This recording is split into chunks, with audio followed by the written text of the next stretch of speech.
La ilahe illallah kəlməsi nə qədər əzəmətli bir kəlmədir.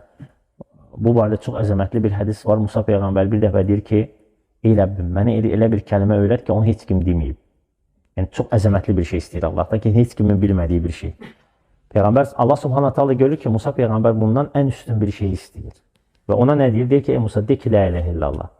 Deyir ki, ey Rəbbim, bunu bütün keçmişdə olanlar deyiblər. Yəni, bütün Peyğəmbərlər, salihlər bu kəlməni deyiblər. Deyir ki, ey Musa, əgər o kəlmə tərəzinin bir gözünə, dünya və onun içindəkilər tərəzinin digər gözünə qoyulsaydı, o kəlmə ağır gələrdi. İtaqa hədisində bir qardaşdır. Bir insanı gətirəcəklər qiyamət günü və onun günahlarından ibarət olan əməl dəftərlərini qoyacaqlar. Əməl dəftərlərinin böyüklüyü gözün görəcəyi məsafə qədər uzunluqda olacaqdır. Yəni, üfüqü baxırsan, üfüqü görürsən, məsələn, günəşin batan yerin gözünə qədər görə bilirsən. O qədər bu adamın əməl dəftərləri olacaq. Və adam da ümidsiz şəkildə gözləyir ki, əzab olunacağın. Və bu zaman ona deyirlər ki, sənin başqa hər hansı bir salih əməlin var? Deyir ki, xeyr, heç bir salih əməlim yoxdur. Və ona o zaman mələklər deyir ki, yox, bizdə sənə aid bir şey var.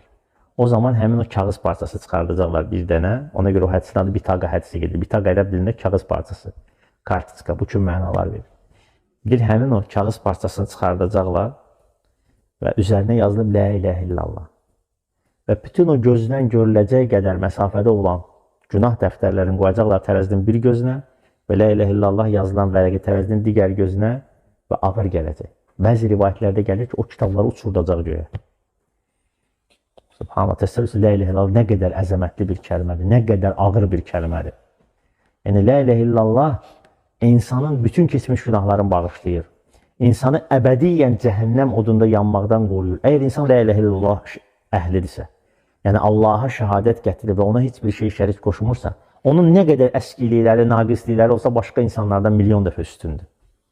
Müşriklərdən milyard da, onun çölə atılan dırnağı, saçının tükü müşriklərin başından, gözündən qiymətlidir. Çünki Allah Taala ona qiyməti dəyəri verib.